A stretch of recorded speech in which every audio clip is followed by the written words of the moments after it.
Bienvenue dans cette nouvelle édition du QG Weekend. Au sommaire, c'est une première. 47 chefs d'État africains sont attendus les 5 et 6 août à Washington pour le sommet Afrique-États-Unis. L'occasion pour la Maison-Blanche de resserrer ses liens avec le continent. Dégradation de la situation sécuritaire dans les camps de réfugiés en Libye. Face à cette situation, nombreux sont ceux qui envisagent un retour dans leur ville d'origine. Et puis, coup de projecteur sur Mariam Dramé, celle qui se fait appeler la diva de la musique burkinabé, vient de signer son grand retour avec un 7e album riche en couleurs. C'est un sommet historique. Pour la première fois, la quasi-totalité des chefs d'État africains est attendue à Washington, à la Maison-Blanche, par le président américain Barack Obama. Un rendez-vous qui doit redessiner les relations Afrique-Amérique et qui souligne également le poids grandissant de l'Afrique sur la scène internationale. Guillaume Durand. Les États-Unis accueillent du 5 au 6 août le premier sommet USA-Afrique à Washington. Un événement historique puisque pour la première fois, la quasi-totalité des chefs d'État africains est réunie à la Maison-Blanche avec son homologue américain Barack Obama. La paix, les relations multilatérales entre l'Afrique et les États-Unis, mais également la jeunesse en devenir du continent, constitueront les principaux enjeux de ce sommet. La démarche est pertinente dans la mesure où nous avançons vers un monde véritablement qui sera constitué en un seul village. Il faut donc travailler pour partager la prospérité.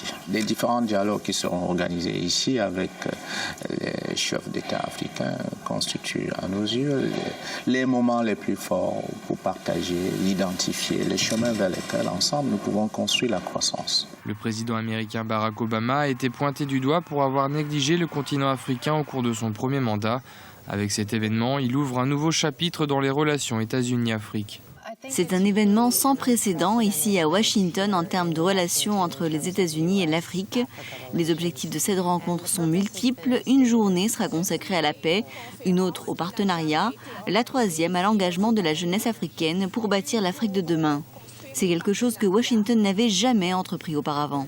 Pour certains leaders africains présents à Washington, ce sommet est également le signe de l'importance grandissante de l'Afrique sur la scène internationale. Le peuple du continent africain, ayant compris l'impérieuse nécessité de prendre en main son propre destin et de s'imposer de par le monde, en particulier sur la scène internationale, je crois que c'est à travers cette dimension que cette première puissance mondiale sur tous les plans a également compris la nécessité d'accorder une attention particulière à ce continent. Au-delà des aspects économiques, les questions de démocratie et de justice seront également au menu des discussions. Washington entend promouvoir l'idée que la bonne gouvernance et la justice sociale sont les gages de la prospérité économique de l'Afrique. La frontière entre la Tunisie et la Libye sous haute tension et pour cause, des milliers de Libyens confrontés à l'escalade de violence tentent de fuir les combats et la plupart des aéroports étant fermés, la frontière tunisienne est devenue l'un des rares passages pour les résidents. Ils sont près de 6000 Libyens à traverser quotidiennement la frontière ces derniers jours en direction du sud de la Tunisie. On écoute l'analyse de Mohamed Ali Haroui, porte-parole du ministère de l'Intérieur en Tunisie.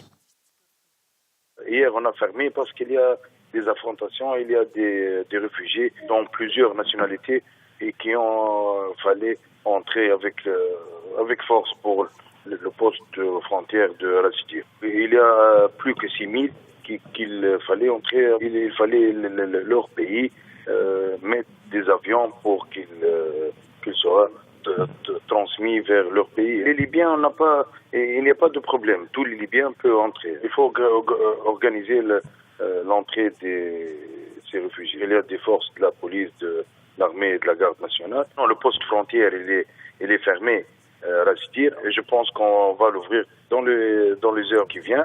Et parallèlement, les camps de réfugiés qui ont accueilli les populations déplacées durant la révolution de 2011 voient également leur situation se dégrader. Nombreux sont ceux qui souhaitent aujourd'hui regagner leur domicile, mais qui craignent d'être exposés aux violences. Les explications de Charles de Jouvenel. En Libye, certaines traces de la révolution de 2011 sont toujours visibles. Ainsi, la ville de Tawerga, qui servait de base à Muammar Kadhafi, est aujourd'hui abandonnée. Ses habitants ont fui lorsque les troupes rebelles victorieuses sont entrées dans la ville. Ils vivent maintenant dans des camps de réfugiés surpeuplés, répartis entre Benghazi et Tripoli, dans des conditions devenues plus que précaires. Actuellement, le camp est plein et surpeuplé. Il compte environ 400 familles déplacées, soit plus de 2500 personnes qui résident actuellement ici. Les services de santé sont mauvais, les services logistiques également, et les services d'éducation sont bien pires. Il est désormais impossible de vivre dans le camp. De fait, la surpopulation a rendu les conditions de vie dans les camps insupportables et des centaines d'habitants de Tawergha rêvent maintenant de rentrer chez eux. Si beaucoup d'entre eux placent leurs espoirs dans le nouveau gouvernement, les craintes d'un traitement particulier une fois rentrés dans leur foyer les hantent. Ainsi, de nombreux réfugiés estiment que leur ville d'origine, inévitablement associée au régime de Kadhafi, qui s'en servait de base arrière pour bombarder les positions rebelles situées aux alentours, risque de les exposer à des représailles. Si Dieu le veut, tout ce que nous voulons, c'est retourner dans nos foyers sains et saufs. Les anciens habitants de Tawergha revendiquent le fait que les troupes de Kadhafi avaient pris la ville et ses habitants en otage, mais que très peu d'entre eux ont servi volontairement dans ses forces. Ils craignent malgré tout d'être exposés aux persécutions et aux représailles dans une région où les traces de la révolution sont encore bien présentes. Dans l'actualité également, reprise ce samedi du procès d'Hosni Moubarak. Il est accusé du meurtre de manifestants pendant la révolte populaire du 25 janvier 2011. L'ancien président égyptien qui encourt la peine capitale rejette les accusations portées contre lui. Pour rappel, ses deux fils Alaa et Gamal, son ministre de l'Intérieur Habib Adli et 6 de ses collaborateurs sont également sur le banc des accusés.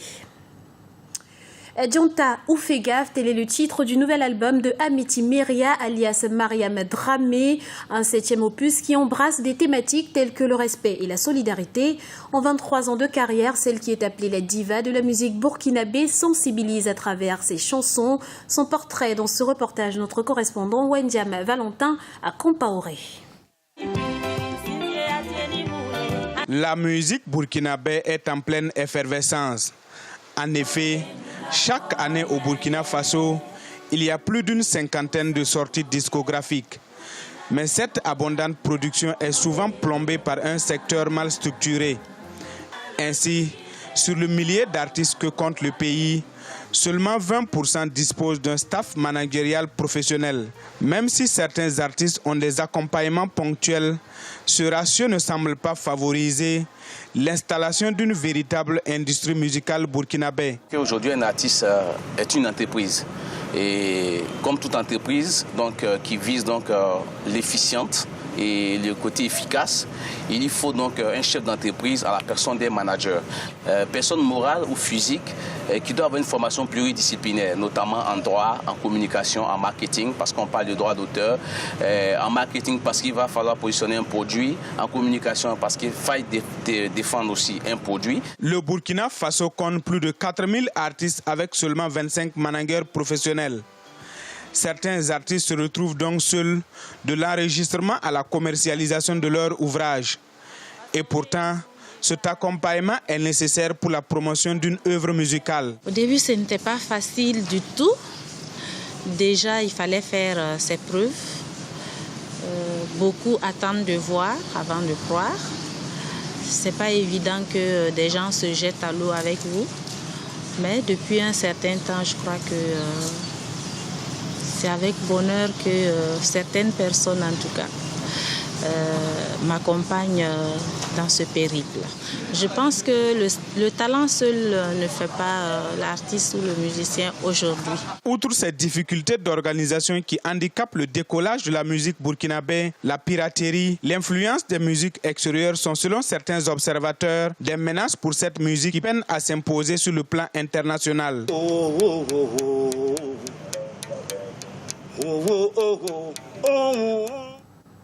C'est une triste nouvelle pour les passionnés de culture. Le metteur en scène guinéen Souleymane Coly est décédé ce vendredi à l'âge de 70 ans d'une crise cardiaque.